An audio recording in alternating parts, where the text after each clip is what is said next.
दोस्तों नमस्कार, मैं हूं अक्षय और आप देख रहे हैं नेशनल संवाद। कथावाचक राम भद्राचार्य का कल तबीयत खराब हुआ और उनको अस्पताल में भर्ती कराया गया।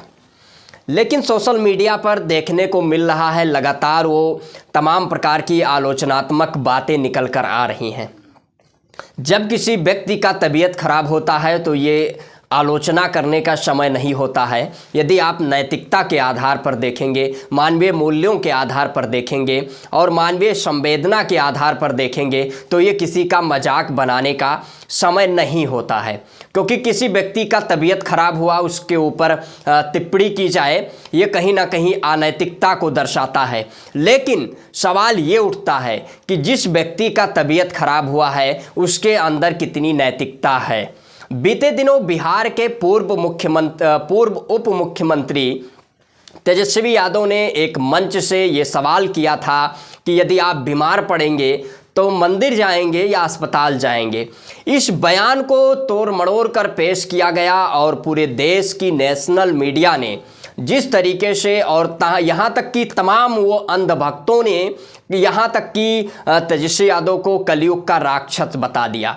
लेकिन तेजस्वी यादव ने कोट करते हुए ये कहा था कि राम भगवान यही चाहेंगे कि हाँ, उनके राज्य में संपन्नता हो, समृद्धि हो, सभी लोग सुखी हों और सभी लोगों का कल्याण हो।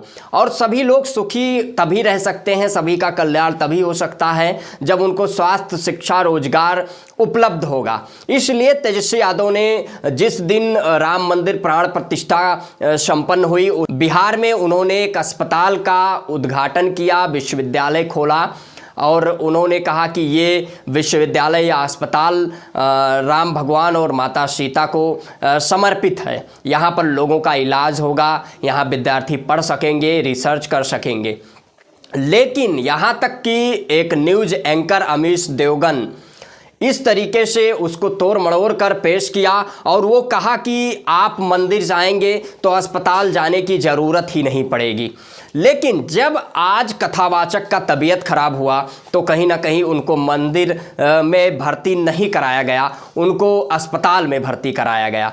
और इसको लेकर तमाम लोग ये कह रहे हैं कि राम भद्राचार्य को अस्पताल ना जाकर मंदिर जाना चाहिए। क्योंकि तेजस्वी यादव ने जब बयान दिया था तो तमाम प्रकार की आलोचनाएं हुई थीं और अमीश देवगन जिस तरीके से एक न्यूज़ एंकर का काम होता है वैज्ञानिक दृष्टिकोण रखना, वैज्ञानिक दृष्टिकोण के आधार पर बात करना, लेकिन जिस तरीके से वो तिल का तार बनाकर जिस तरीके से उसको तोड़ मड़ोड़ कर पेश कर रहा था, उसको नकारात्मक वे में ले जाने की कोशिश कर रहा था, जबकि वो स्वयं बीमार होता है, उसका परिवार बीमार होता है, वो तो स्वयं अस्पताल जाता है।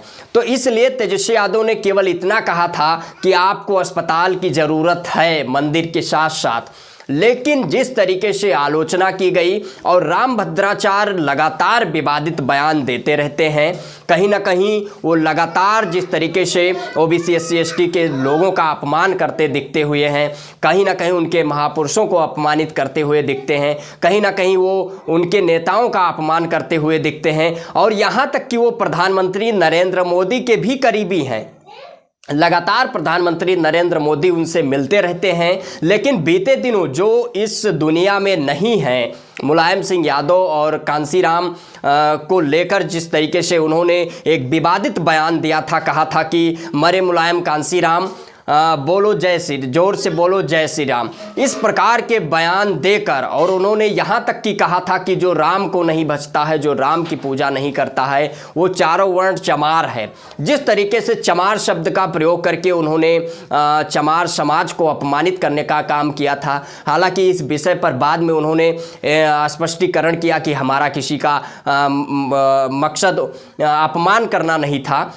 लेकिन ये कोई एक दो बयान नहीं, वो लगातार जिस तरीके से बयान देते रहते हैं, जिस तरीके से लोगों को अपमानित करते रहते हैं और जिस तरीके से ये लोगों का कहना है जो वैज्ञानिक दृष्टिकोण रखते हैं कि वो अंधविश्वास और पाखंड को बढ़ावा देते रहते हैं। लेकिन जब खुद की तबीयत खराब हुई तो उनको अस्पताल का रास्ता अपनाना पड़ा, अस्पताल में भर्ती कराना पड़ा। और वहीं पर जब तेजस्वी यादव इस तरीके से बयान देते हैं तो उसको जिस तरीके से तोड़ मड़ोड़ कर पेश किया जाता है, उसको एक माहौल बनाया जाता है और उनके खिलाफ नकारात्मक वे में ले जाने की कोशिश की जाती है। इसीलिए कहीं ना कहीं मुझे लगता है एक लोकतांत्रिक समाज में, एक लोकतांत्रिक देश में एक चुनी हुई सरकार का काम मंदिर बनाना नहीं होता है। एक चुनी हुई सरकार का काम स्वास्थ्य, शिक्षा, रोजगार पर बात करना होता है। देश कैसे आगे तरक्की करे ये काम होता है, न कि आज देश का प्रधानमंत्री यदि हिंदू धर्म में आस्था रखने वाला है तो वो मंदिर का निर्माण करे, बौद्ध धर्म में रखने वाला है तो वो बौद्ध विहार का करे, चर्च बनाए, मस्जिद बनाए। जिस जाति का प्रधानमंत्री होगा उस जाति, वो अपने जाति के या अपने धर्म संप्रदाय के धार्मिक संस्थानों का उद्घाटन करेगा और बनाने का काम करेगा। तो सोचिए देश में जो स्वास्थ्य, शिक्षा, रोजगार है वो कहाँ जाएगा, अस्पताल कहाँ बचेगा। तो इस तरीके से कहीं ना कहीं एक चुनी हुई सरकार का काम मंदिर बनाना नहीं है। और जिस तरीके से एक न्यूज एंकर अमीश देवगन अपनी सत्ता की चाटुकारिता और चापलूसी में अपना जो एंकरिंग का कर्तव्य है और वैज्ञानिक दृष्टिकोण रखना चाहिए एक न्यूज एंकर को, अपने कर्तव्यों से, अपने मूल्यों से भटक कर जिस तरीके से सत्ता की गुलामी करता है, चाटुकारिता करता है, इन गोदी पत्रकारों को समझना चाहिए कि यदि स्वास्थ्य, शिक्षा, रोजगार पर नहीं बात होगी तो सरकारें, एक चुनी हुई सरकारों का काम क्या रह जाएगा। इस विषय पर आप सभी लोगों की क्या प्रतिक्रिया है, आप अपनी प्रतिक्रिया कमेंट बॉक्स के माध्यम से अवश्य दें। यदि वीडियो को यूट्यूब चैनल पर देख रहे हैं, चैनल को सब्सक्राइब करें। वीडियो को फेसबुक पेज पर देख रहे हैं, पेज को फॉलो करें। तब तक के लिए जय हिंद, जय भारत।